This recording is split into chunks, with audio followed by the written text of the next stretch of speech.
Meus amados, vamos abrir a palavra de Deus no livro de Josué.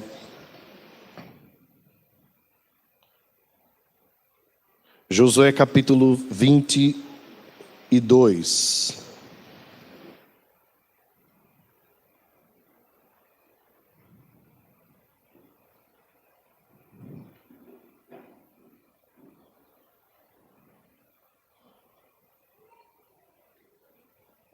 Livro de Josué, capítulo 22.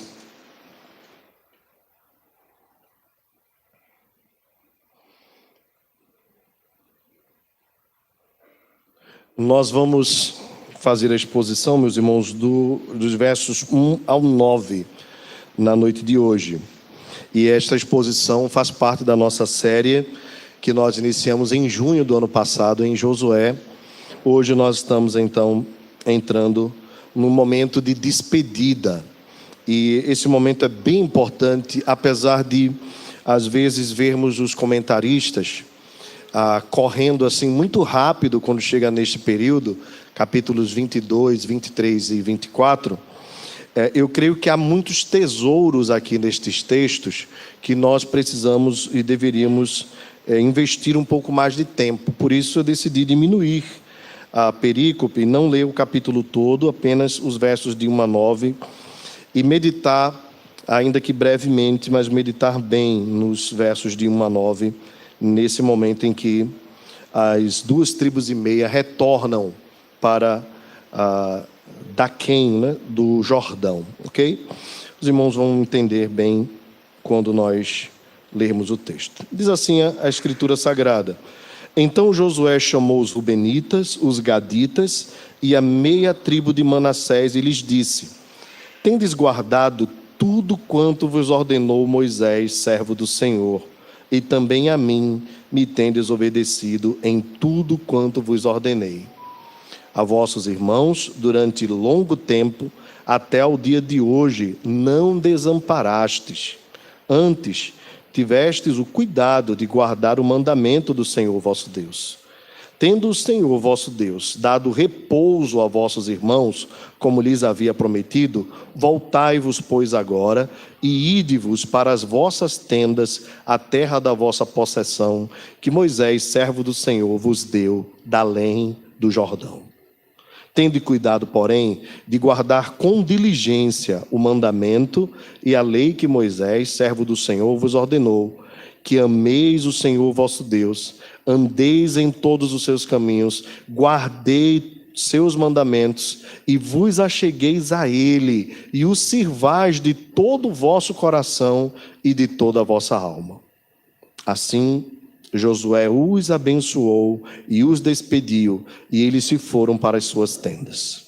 Ora, Moisés dera a herança em Bassã a meia tribo de Manassés, porém a outra metade deu Josué entre os seus irmãos, daquém do Jordão para o ocidente.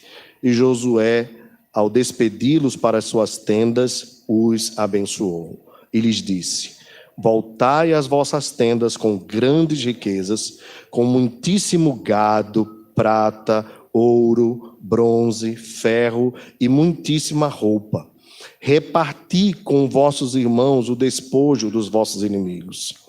Assim, os filhos de Ruben, os filhos de Gade e a meia tribo de Manassés voltaram e se retiraram dos filhos de Israel em Siló, que está na terra de Canaã, para se irem à terra de Gileade, a terra da sua possessão, de que foram feitos possuidores, segundo o mandado do Senhor, por intermédio de Moisés. Vamos orar. Deus amado, obrigado pela Tua palavra, obrigado pelo privilégio de lê-la em nossa própria língua. Sabemos que ainda há povos e nações que não têm este privilégio.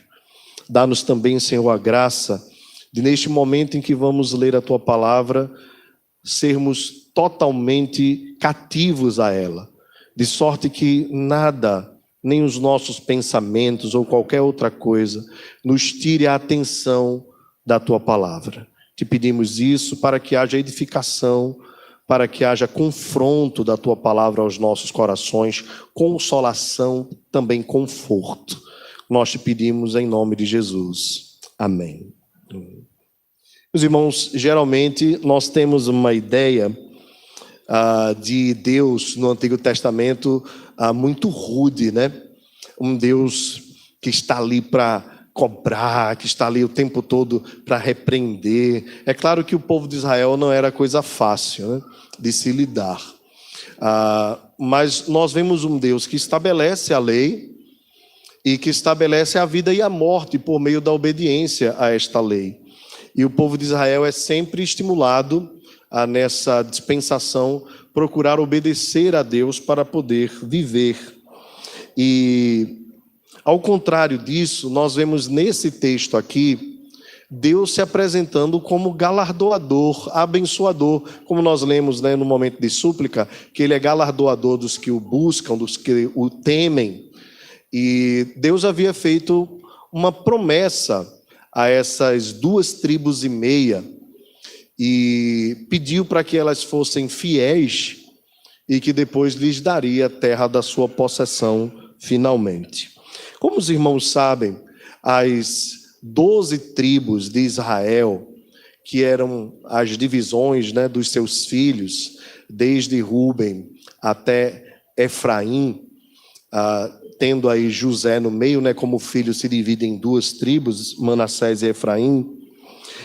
Na hora que Jacó profetiza a bênção, lá no capítulo 49, ele determina algumas questões: quem seria maior do que quem possuiria tal terra, e assim, 440 anos depois, quando Josué lança as sortes para ver onde cairiam as sortes para as terras, caem exatamente nos lugares que Jacó havia profetizado. 440 anos antes, acontece exatamente, depois desse período, aquilo que Deus havia determinado. E dentre as tribos todas de Israel, alguns destaques são importantes nós fazermos. Os levitas, por exemplo, não receberiam terra. A herança dos levitas não seria uma herança de terra, mas a herança deles seria o próprio Senhor. Eles deveriam servir no templo, dedicar-se a Deus. Agora, depois nós vemos Deus estabelecendo que das tribos de Israel, as outras tribos, cada uma desse um pedaço de terra para os levitas.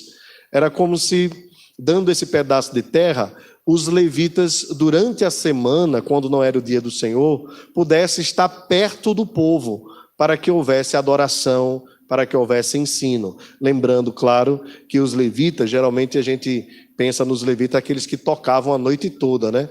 Mas a música era uma parte do culto. Havia a limpeza do tabernáculo, havia a questão dos animais, né? o imolar os animais. Então os levitas eram responsáveis por muitas coisas, tanto que eles eram divididos em turnos. E não podia apagar o fogo do altar hora nenhuma, então eles estavam sempre trocando de turno em turno quem serviria ao Senhor. Um outro detalhe é a tribo de Judá, né? Que é bem interessante, porque a sorte cai sobre eles primeiro que Rúben, e Rúben deveria ser o primeiro, porque pela ordem os filhos de Jacó são Rúben, Simeão, Levi e Judá, os 4 primeiros, mas a sorte primeira cai sobre Judá, exatamente o que Jacó havia profetizado, que Judá seria maior do que eles. Rúben e Simeão estavam sendo punidos pelo caso ainda de Siquém, que aconteceu lá em Gênesis. Pois bem, são muitos detalhes que não dá para nós nos atermos, mas o que nós vemos aqui nesse texto são as promessas de Deus que foram feitas séculos antes, sendo cumpridas exatamente como ele havia determinado. E isso para nós é maravilhoso, porque esse Deus de Israel é o nosso Deus, o mesmo Deus de hoje. E ele continua sendo cumpridor das suas promessas. E ele não falha e não pode falhar. Ele é fiel a tudo aquilo que promete. Tudo ele cumpre.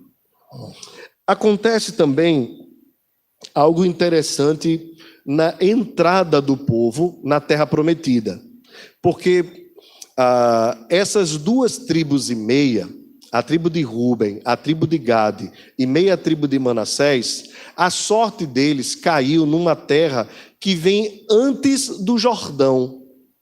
Eles entram na terra prometida, à frente deles está o rio Jordão, por onde eles vão passar a pé enxuto. Mas a sorte deles cai sobre antes, né, como o texto diz, daquém do Jordão. Então eles ficam ali naquele lugar.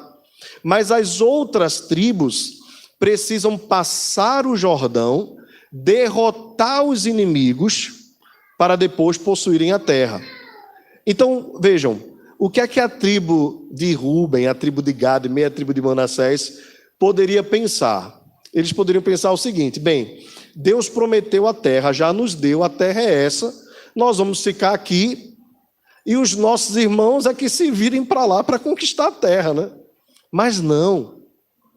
Eles vão com Israel, com o restante das tribos, passam o Jordão, veja, eles passam a terra deles, deixam a terra deles para trás por um momento, e vão avançando o rio Jordão, passam o rio e começam então a, junto com as outras tribos, fazer número, fazer coro na batalha, e vão para a guerra mesmo.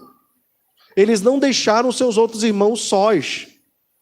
Interessante, porque Israel, embora fosse várias tribos, era uma só nação. Então aqueles irmãos que já estavam confortavelmente nas suas terras, deixam o conforto da sua terra para se unirem aos outros irmãos e irem para a batalha contra os povos. E essa batalha duraria somente 7 anos e meio. 7 anos e meio.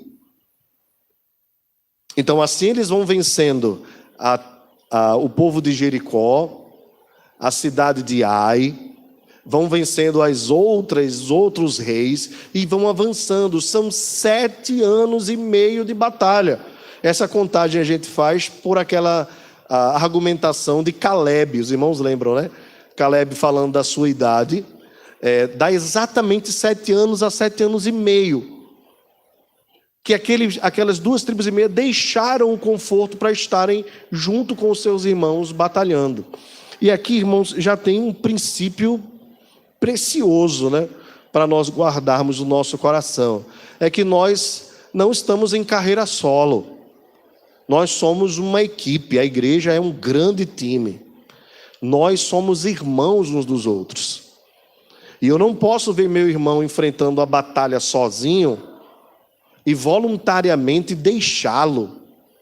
Como quem diz assim: eu já estou confortável, já estou assentado, já estou no meu lugar, já recebi a minha bênção. Agora cada um que se vire e que corra atrás da sua vitória. Não, irmãos, nós somos um time. A Bíblia diz que nós devemos nos alegrar com os que se alegram e chorar com os que choram. E que se uma parte do corpo está ferida, todo o corpo sente. Então veja aqui já um princípio regendo, né, tudo isso. É Deus dizendo: vocês devem batalhar como um só povo. Da mesma forma a igreja do Senhor, não importando, irmãos, a nossa denominação, se somos batistas, presbiterianos, assembleanos, nós somos parte de um só corpo. Nós estamos divididos denominacionalmente, temporariamente. Mas as nossas batalhas devem ir além das nossas bandeiras. Às vezes nós vemos irmãos passando dificuldades numa região e aquilo não nos comove, e deve nos comover. Como essas 40 famílias que tiveram seus parentes, né, mortos no Congo. Está distante de nós, os nossos olhos não veem, mas são os nossos irmãos. Nós devemos chorar com eles. Vocês, irmãos, sabem, esses 2 últimos dias foi chuva à vontade assim em Caruaru, né? Vídeos mostrando carros sendo levados, tal. E hoje eu tive o cuidado, né, porque fui eu, mas se fosse eu também diria, cuidado de perguntar no grupo dos pastores presbiterianos de Pernambuco, como vão os nossos irmãos em Caruaru e Santa Cruz? Alguém está sendo prejudicado, foi desalojado? Porque se eles estão sofrendo lá, nós devemos sofrer aqui com eles também. Somos um só corpo, uma só igreja, um povo só do Senhor. Agora, às vezes nós não vemos isso, nem mesmo na igreja local. Que dirá fora daquilo que os nossos olhos veem. Eis aqui uma exortação, irmãos. Nós precisamos cuidar uns dos outros.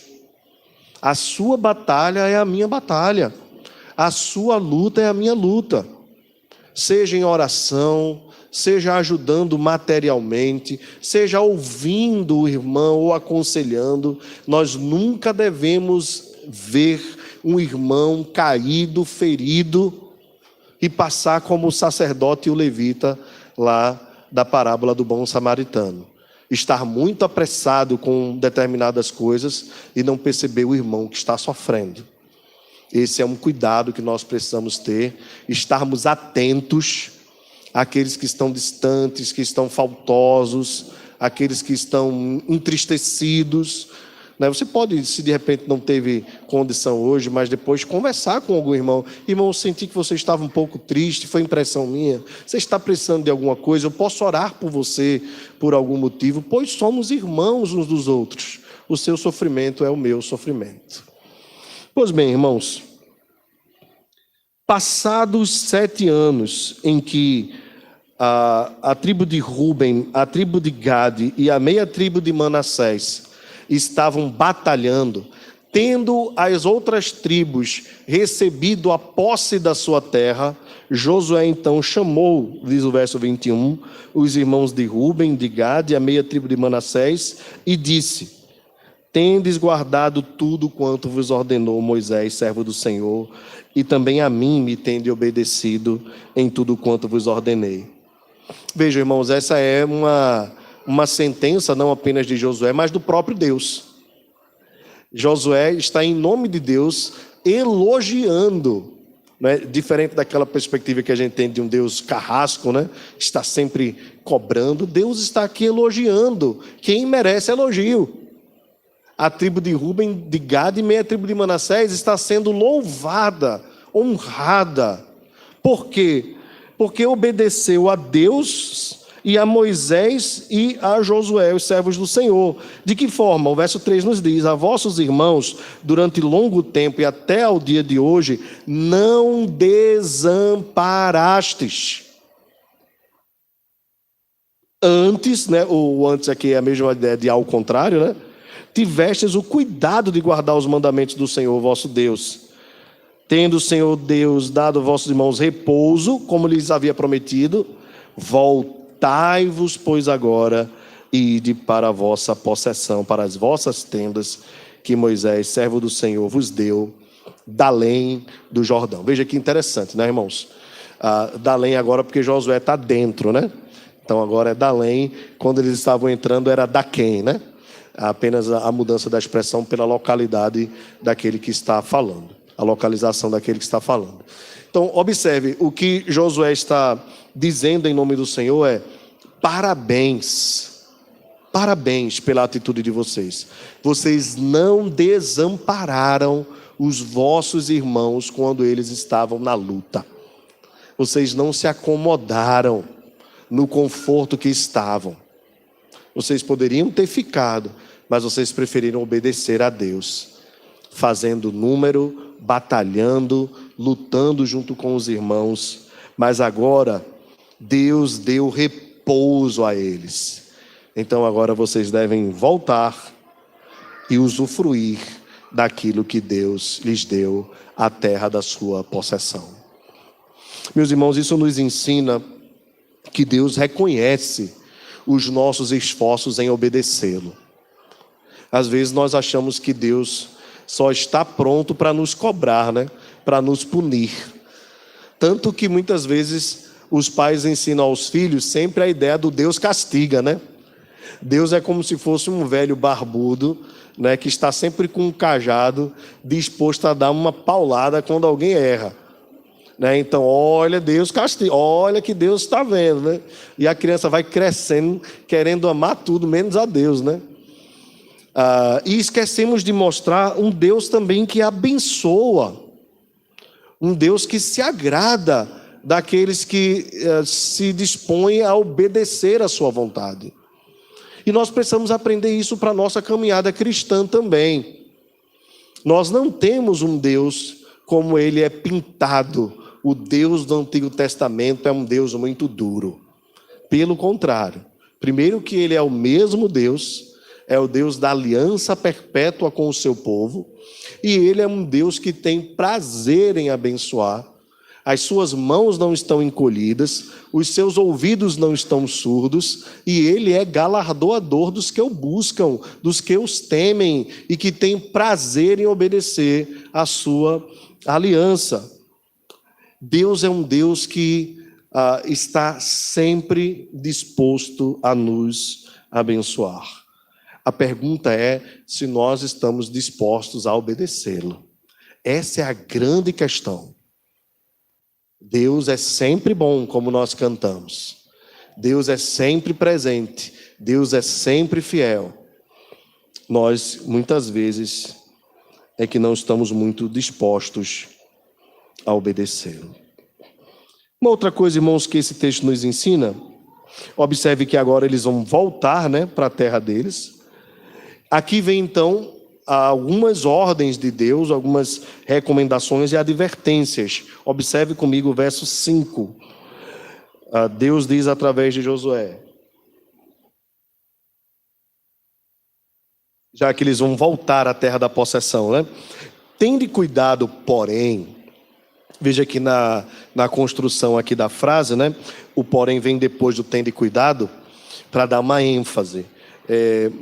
Mas talvez para nós, língua portuguesa, ficaria melhor se ficasse assim, mas depois do voltar à terra da vossa possessão, mas, sempre abre um alerta para nós.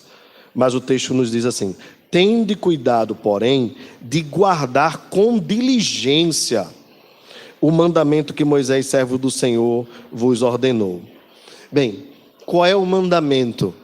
Nós sabemos que há 10 mandamentos, no Decálogo, os 4 primeiros que falam da relação do homem com Deus, os 6 últimos que falam da relação do homem com outro homem, e sabemos também que abaixo do Decálogo existem mais de 600 leis menores em Israel. De qual lei então Josué está falando? Exatamente do âmago da lei, do sentimento principal que rege toda a lei. Que sentimento é esse? O texto nos diz: ameis o Senhor e andeis em todos os seus caminhos e guardei todos os seus mandamentos e vos achegueis a ele e o sirvais de todo o coração e de toda a vossa alma. O que Deus estava requerendo da tribo de Ruben, da tribo de Gad e meia tribo de Manassés, era que eles fixassem os olhos em cumprir o centro da lei, que é amar a Deus com tudo, em todo tempo, com toda a força, com todo o coração, e servindo a Deus com tudo o que nós temos e com tudo o que somos. Exatamente isso que Deus requeria do povo nesse momento. Meus irmãos, por que isso é importante? Porque eles vão voltar agora para depois do Jordão. Essas 2 tribos e meia ficariam um pouco mais distante do convívio das outras. Aqui certamente está um alerta ao perigo da idolatria. Porque estando distantes, perdendo o convívio com as demais tribos, eles poderiam também se distanciarem do templo que estava em Siló e assim começarem a rejeitar o Senhor e serem envolvidos com outras coisas. Aqui, irmãos, um grande alerta para nós, A idolatria, não só nesse texto, mas em toda a Escritura, em especial do Antigo Testamento, é um dos assuntos mais tocados. Se você colocar aí numa busca no seu aplicativo de Bíblia, ídolos, idolatria, você vai perceber que há muitos textos a esse respeito e que foi um pecado que Israel cometeu com grande gravidade durante toda a história.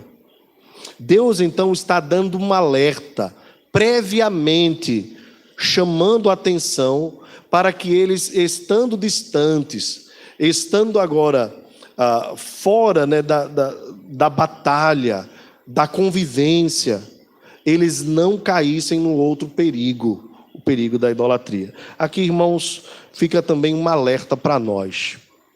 Há uma tendência nossa a nos distanciarmos um pouco do povo de Deus.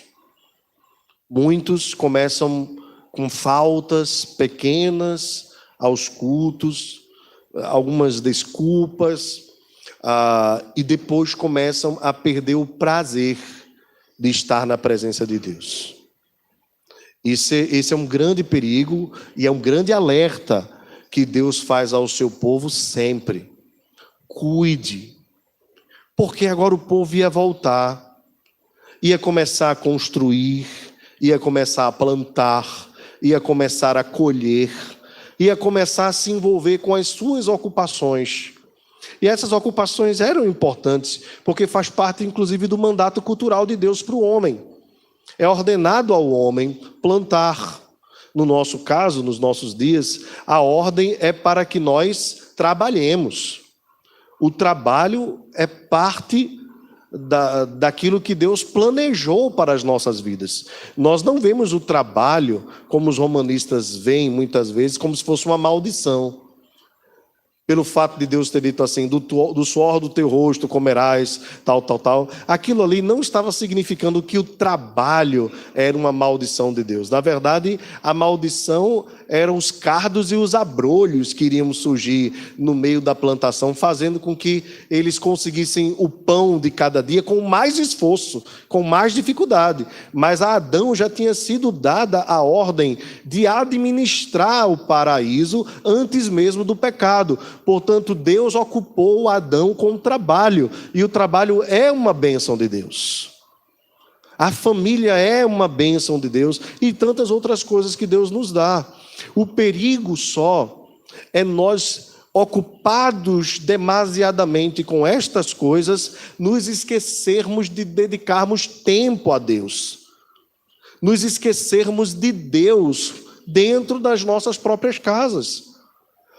Como nós falamos no momento do ofertório, né? É Ele quem nos sustenta, é Ele quem nos alimenta, é Ele quem põe o pão de cada dia à nossa mesa. Tudo é fruto da bênção de Deus, mas às vezes nós fazemos da bênção de Deus, que é o trabalho, um empecilho para estarmos em comunhão com Ele, quando na verdade deveria ser o contrário. O trabalho deveria ser para nós um motivo de bênção, de alegria e de mais louvor ainda a Deus. Porque é por meio do trabalho que nós exercemos a nossa criatividade, cumprimos o mandato cultural, trazemos o sustento para a nossa casa e temos a oportunidade de nos relacionar com as pessoas e mesmo de ser sal da terra e luz do mundo. O trabalho é uma bênção, sim. Cuidado só que nós devemos ter é de não fazermos dessa bênção um empecilho, porque nós temos essa capacidade, irmãos, é impressionante. Às vezes nós vemos as pessoas assim, solteiras, pedindo a Deus uma família. Senhor, como eu queria casar, eu queria um marido ou uma esposa. Aí quando casa, esquece de Deus, some da igreja. Às vezes casais que não podem ter filhos oram a Deus dizendo assim, Senhor, dá-nos um filho. Aí quando vem o filho, esquece de vir à igreja, ou não vem à igreja e diz que é por causa do filho. Ou então, Senhor, me dá um trabalho. Aí quando começa a trabalhar, não vem para a igreja. Então, é exatamente isso que Deus está alertando a tribo de Ruben, a tribo de Gad e meia tribo de Manassés. Cuidado, vocês vão voltar para a terra que vocês tanto queriam, a terra que Deus deu a vocês e é uma bênção. Cuidem apenas para não esquecerem do Senhor. Porque geralmente nós lembramos mais do Senhor na hora da crise, não é verdade? Na hora da bênção, às vezes a gente esquece de Deus. Mas Deus está dizendo aqui, vocês vão receber uma bênção. Eu vou abençoar vocês. Eu vou dar a vocês o que vocês tanto desejaram. Mas por favor, para o seu próprio bem, não se esqueçam de mim. Meus irmãos, Deus não quer ser esquecido por nós. E por conta disso, vez por outra, Ele nos manda algumas provações, né? Para nós lembrarmos que nem só do pão viverá o homem, mas de toda palavra que procede da boca de Deus, o homem viverá. Às vezes Deus nos coloca num leito da enfermidade, às vezes Deus nos coloca na crise financeira, às vezes Deus nos coloca até na crise familiar. E nós queremos simplesmente passar a crise, né? Mas às vezes Deus quer nos ensinar na crise, para que nós aprendamos quem Ele é e valorizemos quem Ele é acima das circunstâncias. Qual então o âmago aqui de tudo que Deus quer? Deus quer ser amado. E por que Deus quer ser amado, irmãos? Porque nós fomos criados para amar. Fomos criados para amar a Deus. E quando nós lançamos o nosso amor completo, integral, sobre qualquer outra coisa que não seja Deus, nós vamos nos frustrar. Porque só Deus é a fonte de toda alegria, de toda bondade, de toda fidelidade e de todo amor. Portanto, qualquer desvio que o nosso coração fizer, que não estiver focado integralmente em Deus, nós vamos nos frustrar. Então, quando Deus diz assim, me amem de todo o coração, não é porque nós temos um Deus egocêntrico, embora Ele seja o centro de tudo e tenha a capacidade de ser o centro de tudo. É porque qualquer outro amor que não for primeiramente dedicado a Deus, nos trará frustração, nos trará desilusão. E às vezes Deus faz com que nós nos desiludamos mesmo. E é bom que nós nos desiludamos, porque desiludir é sair da ilusão. E às vezes os homens se iludem com muita coisa. Se iludem com as promoções no trabalho, se iludem com a conta bancária, se iludem com tantas coisas. Às vezes nós nos iludimos até com as coisas boas que Deus nos dá. Às vezes nós colocamos o nosso coração assim em determinadas coisas que são maravilhosas. Mas se nós devemos entender que o nosso amor maior precisa ser dedicado ao Senhor. Aqui eu me refiro a coisas simples. Geralmente nós vemos nos filmes, nas novelas, né, e somos ensinados nos livros, nos romances principalmente, sobre o amor para com o outro, né? O amor conjugal, o amor erótico, seja lá qual for, né? E tem aquela história de sem você eu não vivo. O que será da minha vida sem você? As músicas, as poesias têm essa vertente, né? De trazer para a gente assim, a ideia do amor para com o outro como se fosse tudo. Até a primeira decepção, né? Que faz a gente voltar para o outro poeta que diz que o amor seja eterno enquanto dure. Alguns não vão durar muito tempo. Mas isso não deve fazer com que nós desistamos da vida. Porque o bem maior e o propósito maior da vida é glorificar a Deus. Seu marido, por melhor que seja, pode lhe decepcionar. Sua esposa, por mais crente que seja, pode falhar com você. São dois pecadores que se unem. Às vezes nós fazemos isso também com os filhos, né? Depositamos nos filhos a nossa expectativa toda.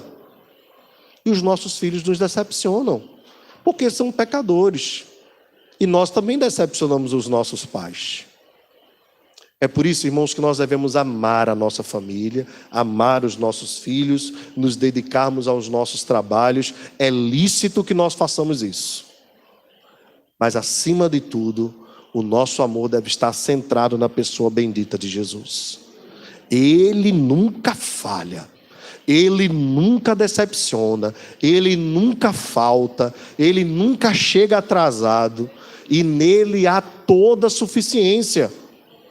E às vezes os homens estão procurando em outras coisas.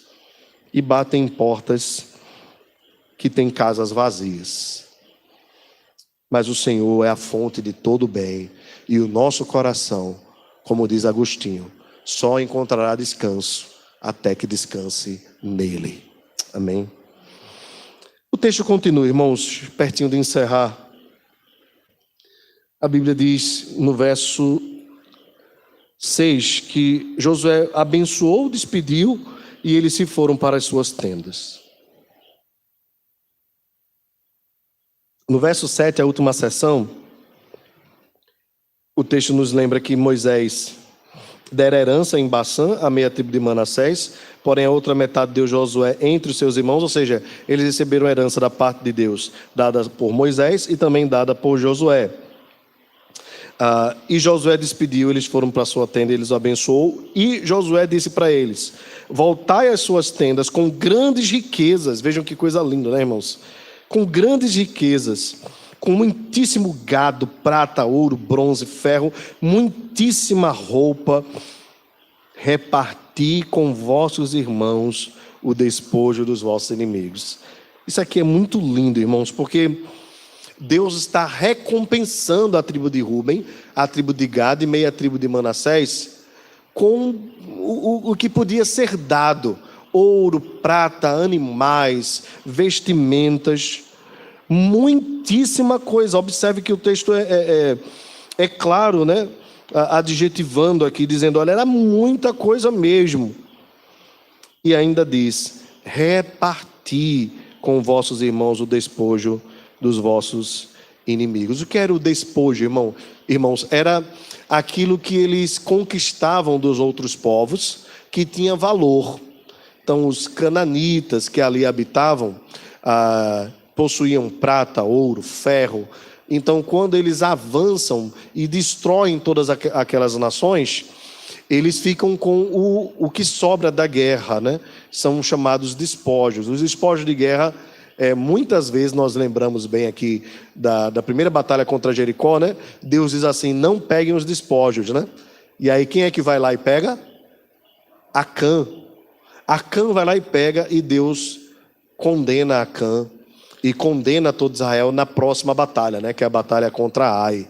O povo perdeu a batalha contra um povo menor porque pegou aquilo que Deus disse que não deveria pegar. Mas depois nós vemos Deus autorizando e ordenando que eles pegassem os despojos. Então, depois de 7 anos e meio de guerra, agora eles estão distribuindo tudo que era riqueza: roupa, prata, ouro, bronze, os animais. Tinha muita coisa, muita coisa. Deus então os abençoa por meio de Josué e diz: levem tudo que vocês conseguirem levar, mas não esqueçam, repartam com os vossos irmãos. E aqui, é claro, não tem como a gente passar por esse texto se não lembrar desse princípio, né? Deus é um Deus que nos abençoa para que nós sejamos uma bênção na vida dos outros. Deus sempre tem disposição em nos abençoar, mas Ele também nos quer com disposição para abençoar a vida dos outros, ou ser um canal de bênção na vida dos outros. Nós vemos no livro de Atos, irmãos, a igreja do Senhor fazendo exatamente isso, repartindo o pão de casa em casa, à medida que não havia entre eles ninguém que passasse necessidade, ao ponto até de alguns venderem suas propriedades e bens, repartindo entre eles. Houve inclusive um caso de José, natural de Chipre, chamado de José da Consolação, ou conhecido como Barnabé, que vendeu as terras que tinha, pegou todo o recurso, o dinheiro, e colocou aos pés dos apóstolos para que pudesse servir aos irmãos que tinham necessidade. Então observem que esse princípio permeia a igreja, né?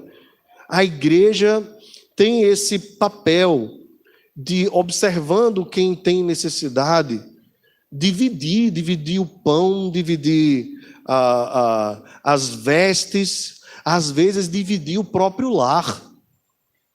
Nós temos casos aqui na igreja de irmãos que já dividiram o lar e que dividem até hoje o lar. E que Deus tem nos abençoado, exatamente porque nós não temos sido um povo mesquinho.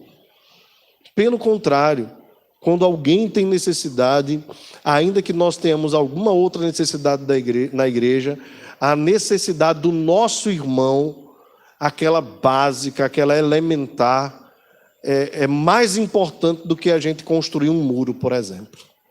Tem sido assim a história da nossa igreja. Muitas vezes nós estávamos aqui no período de construção e quando chegava o momento em que faltava algum material, nós iríamos fazer a compra e alguém necessitado surgia e a gente dizia: Senhor, nós vamos pegar esse recurso aqui da construção e vamos abençoar a vida do irmão fulano, da irmã Beltrana. E Deus era tão fiel como permanece até hoje, e fazia com que nós tivéssemos condições de ajudar o irmão ou a irmã, e depois chegava o recurso para a construção. Por quê, irmãos? Porque nós estamos fazendo aquilo que Ele tem prazer. Nós não podemos trocar tijolo por alimento quando alguém está necessitado. Pelo contrário, a igreja do Senhor deve priorizar o bem dos seus irmãos.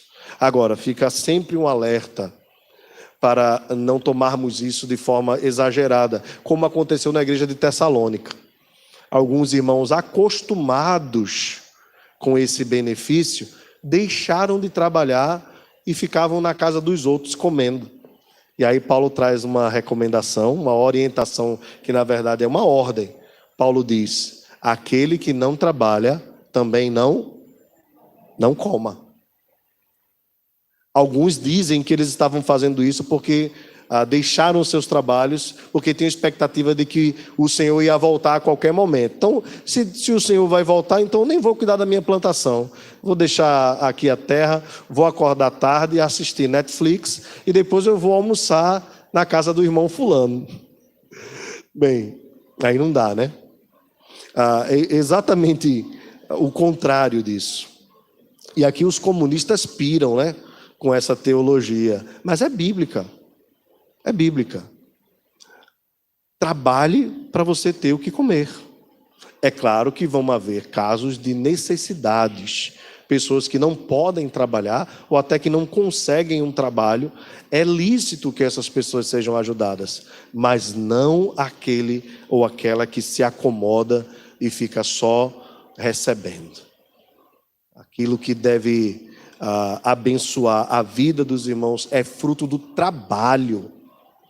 Portanto, quem não trabalha não coma. Mas esses são casos de exceção, né? Mas o comum é a igreja ser um canal da generosidade e da solidariedade cristã, que está não apenas nesse texto aqui e no Novo Testamento, mas até nas narrativas. Não sei se você lembra, mas lá no livro de Ruth, quando ela volta pobre junto com sua sogra, não tendo o que comer, ela vai colher os milhos que caem da plantação de Boaz. Boaz era um homem muito rico, possuidor de terras, e tinha uma grande plantação de milho, e Ruth vai lá pegar os milhos que caem do chão. Alguém poderia dizer assim: ei, não pega esse milho aí não, está na minha terra. Mas havia uma lei em Israel, ordenada por Deus em Levítico, que o dono de uma plantação deveria pegar o que estava na planta. Tudo que caía, ele deveria deixar para que os pobres, miseráveis, fossem lá e pegassem. Veja, Deus estabelecendo um princípio da generosidade. Meus irmãos, nós não devemos jamais imaginar que levamos mais do que uma roupa velha para o nosso caixão. Nu eu vim do ventre da minha mãe e nu voltarei. A Bíblia fala muito sobre isso, sobre não acumularmos tesouros na terra, mas acumularmos tesouros nos céus. E Deus prova a quem o nosso coração serve, tratando com a questão do dinheiro. Jesus disse: ninguém pode servir a dois senhores, pois há de agradar um e desagradar o outro. Ninguém pode servir ao mesmo tempo a Deus e a Mamon, o Deus da riqueza. Ou a riqueza é o seu Deus, ou o Senhor é o seu Deus. Nunca deixe a riqueza tomar o trono de Deus na sua vida, pois quem lhe dá o sustento não é Mamon. Quem põe o pão à nossa mesa não é Mamon. Quem cuida de nós não é Mamon, mas é o Senhor, dono da prata e do ouro, dono de todas as coisas. Portanto, seja solícito e pronto em repartir com quem precisa. E falo isso não apenas com os irmãos da igreja, mas se você vir alguém necessitado e você puder ajudar, conhecendo a história preferencialmente, porque hoje em dia a gente também é enganado, até quando quer ajudar, né? Você deve fazê-lo. A nossa ajuda e generosidade não pode nem deve se limitar apenas à igreja, mas também na igreja. Quando você deposita o seu dízimo, a sua oferta, parte desse recurso, quando há necessitados na igreja, é direcionada para eles. Exatamente para que ninguém esteja na igreja desassistido daquilo que precisa. Portanto, não há lugar melhor para o exercício da generosidade do que a igreja do Senhor. Eu encerro, irmãos, lembrando 3 coisas quando Josué falou às tribos de Ruben, Gade e meia tribo de Manassés, que estavam prestes a voltar para sua casa. Ele enfatizou 3 coisas da parte de Deus. A obediência que eles tiveram às ordens, Deus os elogiou.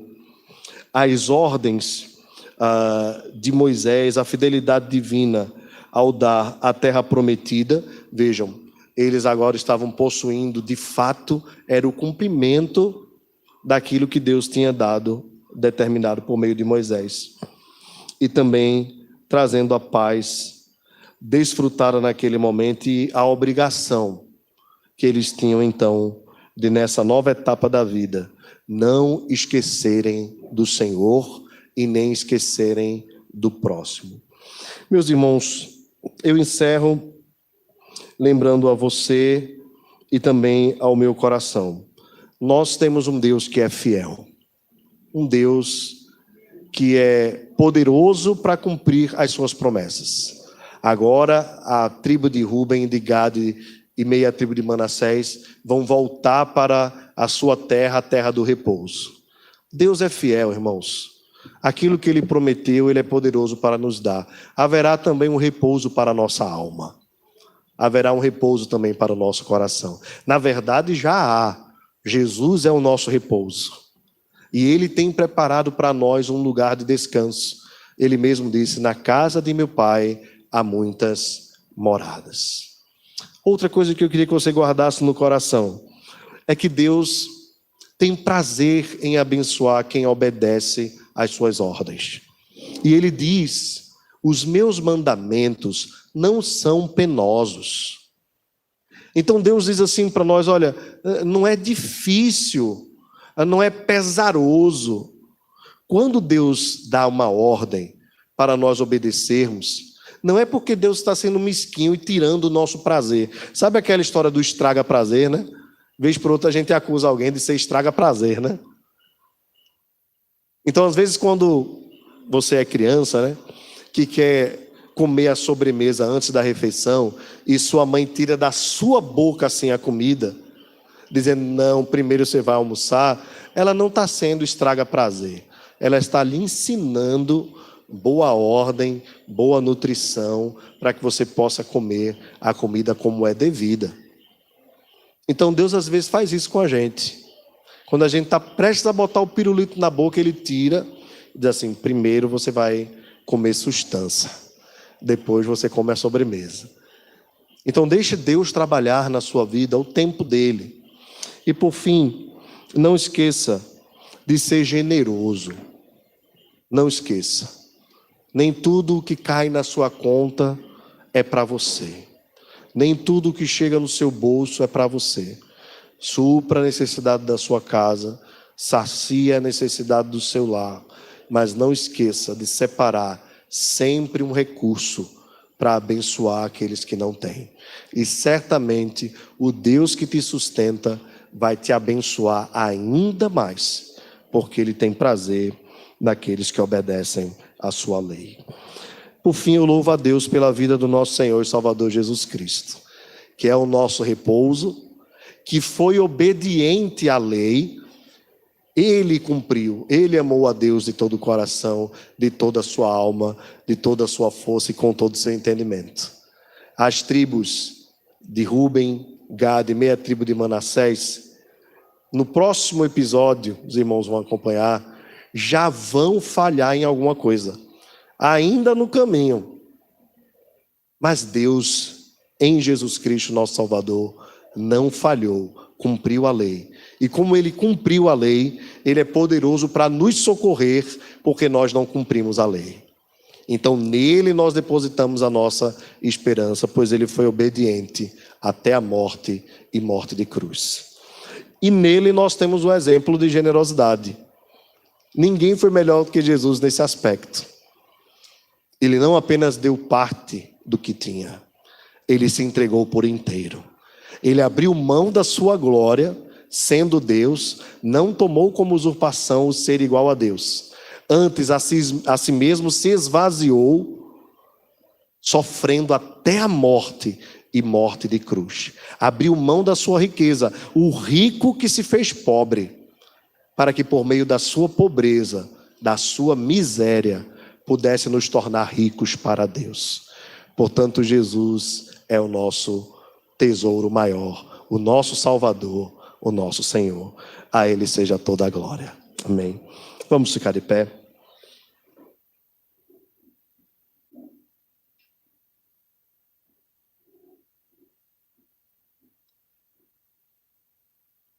Pai bendito, nós te louvamos, porque o Senhor é galardoador de quem te busca. Te louvamos porque o Senhor está sempre disposto a abençoar aqueles que obedecem à tua lei, aqueles que te amam de todo o coração, aqueles que são generosos, cuidadosos para com os necessitados. Ó Deus, que esta palavra possa ficar martelando na nossa mente e no nosso coração durante toda essa semana. Que nós possamos observar onde nós podemos melhorar, o que nós aprendemos do Senhor nesta mensagem. Que pecados eu devo abandonar, nós devemos abandonar ao examinarmos esse texto. Faz com que esta mensagem perdure nos nossos corações durante todos esses dias. Te pedimos que isso promova edificação nas nossas vidas, de sorte que nós nos tornemos melhores cristãos para a glória do Teu nome.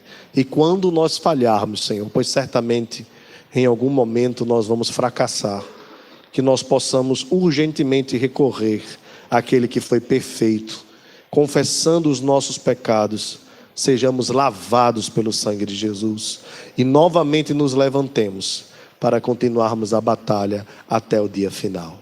Dá-nos da Tua graça, da Tua bênção, é o que nós pedimos em nome de Jesus. E que a graça e a paz do nosso Senhor e Salvador Jesus Cristo, o amor de Deus, o nosso eterno, bondoso e soberano Pai, a comunhão, o poder e as consolações do Espírito Santo seja sobre nós, Igreja Presbiteriana de Fragoso, e sobre toda a Igreja do Senhor espalhada sobre a face da terra, agora e para todo sempre.